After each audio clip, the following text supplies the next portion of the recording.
Hey guys, welcome to the Zane Friesner YouTube channel. To start off, I would like to thank you guys for liking, commenting, and subscribing to the channel. On today's episode, we are going to introduce the main star of the show, my beloved 1986 Toyota Supra. It no longer has the 7M in it because those motors are kind of junk, so it has a 5.3 out of a 2001 Chevy Silverado. The motor is very clean. It has the cam heads. It has an LS1 intake. It's very clean. The car itself is very clean. We'll do a little walk around here so you guys can see it all.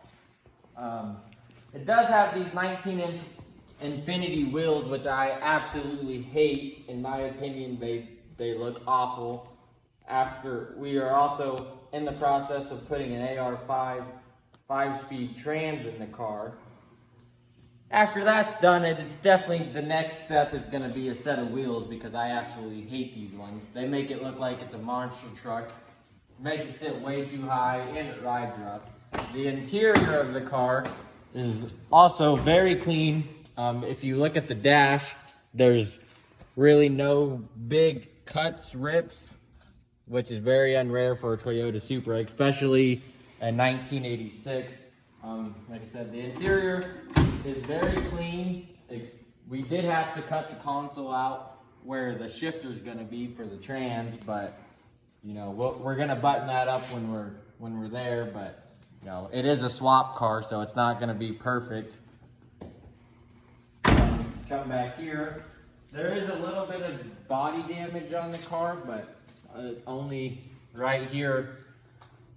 The car does have a fuel cell in it because the previous owner kind of had it set up as kind of like a race car style setup where it had a fuel tank and no gas tank. But I would like to build a street car, so it will be going back to a gas tank and getting rid of that to where I can just pull up to your gas pump and fill it up with no problems instead of popping the trunk and climbing in here and putting fuel in it that way.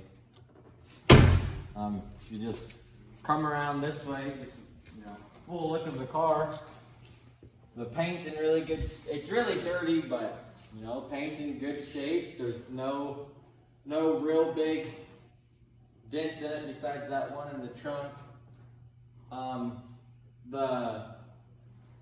The plan for the car is just a fun, streetable car.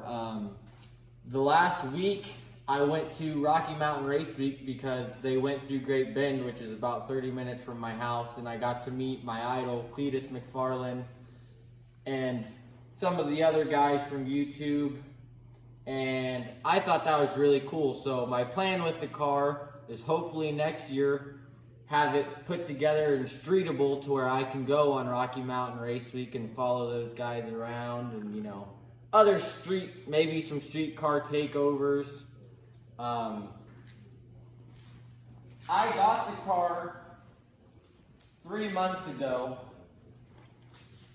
due to an accident I was in December. The 26th of December, I was driving my 1988 Toyota Supra down the road, middle of the night, was driving way too fast, lost control, drove through a guardrail, and rolled the car. I wasn't wearing my seatbelt. I was ejected out the back. If you come over here, I was, a little example, I was driving the car, so I was over there, and I was thrown out of the car through the back window at 100 miles an hour. In the accident, I broke my neck, my clavicle, my hip, lacerated my liver, had a major brain bleed. And through my work, I had Blue Cross and Blue Shields and Aflac insurance. So thankfully, the insurance companies that I go through work gave me some money to help with medical bills. And this car came up for sale shortly after I got the money. And well, after the accident, they predicted me to have a 4% chance of living. And here I am 9 months later, walking, talking, all on my own. So that's a big step. But since my accident, I almost lost my life. So to me, buying my dream car that I've always dreamed about, the medical bills will be there regardless.